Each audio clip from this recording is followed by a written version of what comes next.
C'est un projet, un véritable gâchis, parce que ces 3 bâtiments empêchent la création d'un parc public dont des centaines de familles qui habitent dans de l'habitat social à proximité ont absolument besoin. Il y avait un travail qui était engagé avant, qui a abouti à ce que les gens soient empêchés dans leurs droits en étant assignés en justice. Les gens de Montpellier ont élu un maire qui normalement était censé représenter la société civile. Et en fait c'est un mensonge tout simplement, donc bon bah, tant pis. Et ce qui est un peu embêtant avec ce maire là, c'est qu'il va discréditer maintenant les actions citoyennes. Ici il n'y a que des citoyens, il n'y a pas de parti politique, il y a peut-être des gens qui sont dans des partis politiques ailleurs, qui ont des activités, mais là ils arrivent tout nus. Et ensemble on construit, on fait du service aux personnes qui sont autour, à des gens qui peuvent venir, des gens qui vont peut-être se faire virer dans 2 jours ou 3 jours, et on conquiert un espace qui a beaucoup de qualité, c'est-à-dire qu'il y a du bois, il y a un voisinage compréhensif, il fait beau, il y a un arbre tout autour duquel on s'est arrimé. La chose qu'ils verront quand ils arriveront pour nous déloger, c'est que en un laps de temps très très court et avec quasiment que de la récupération et du réemploi, on a construit un projet avec les habitants. On a un peu rapporté tout ce qu'on avait chez nous qui était disponible. Là on a mis des slacklines donc, pour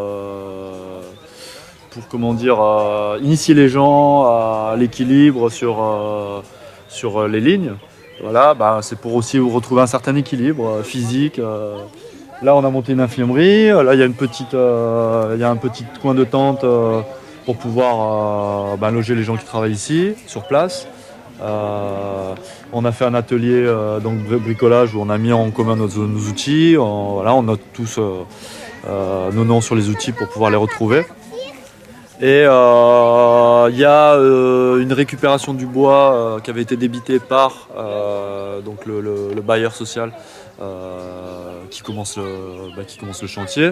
Apparemment, il y a des gens qui sont sur la brèche pour pouvoir construire.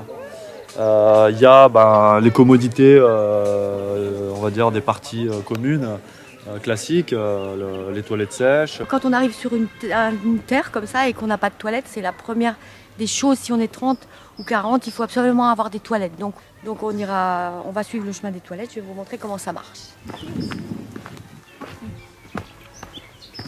Alors nous, on a construit des cheat pits. Les cheat pits, c'est des petites tranchées comme ça qu'on creuse de 10 cm à peu près.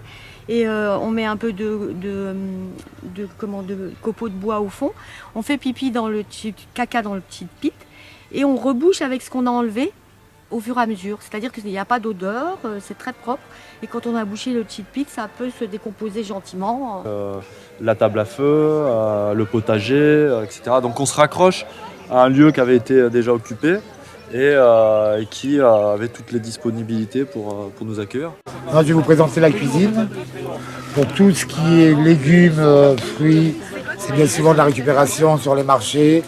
Des voisins, des résidents du quartier qui nous portent les fruits et les légumes, y compris pour tout ce qui est des petits déjeuners le matin, qui sont pris en général par 30-40 personnes ici même, au minimum. Voilà, tout est rangé, voilà, tout est organisé. C'est que des dons des commerçants, des habitants du quartier, des résidents. Hop. Merci beaucoup, merci pour la cause. Les résidents du quartier, les mêmes qui se battent aussi depuis 1 an, puisque le projet quand même a démarré depuis 1 an, ces mêmes habitants qui nous portent le café, les biscuits, le gâteau et ce qu'ils peuvent. Bien entendu, tout est recyclé. Vous avez là le compost qui va ensuite, je vous ferai voir là-bas. Là, vous avez tout est trié. Et donc, pour l'instant, nous qui travaillons sur le camp, on n'a pas eu à se soucier de collecte d'argent pour pouvoir manger. Hier, il y avait bien une 60aine de personnes.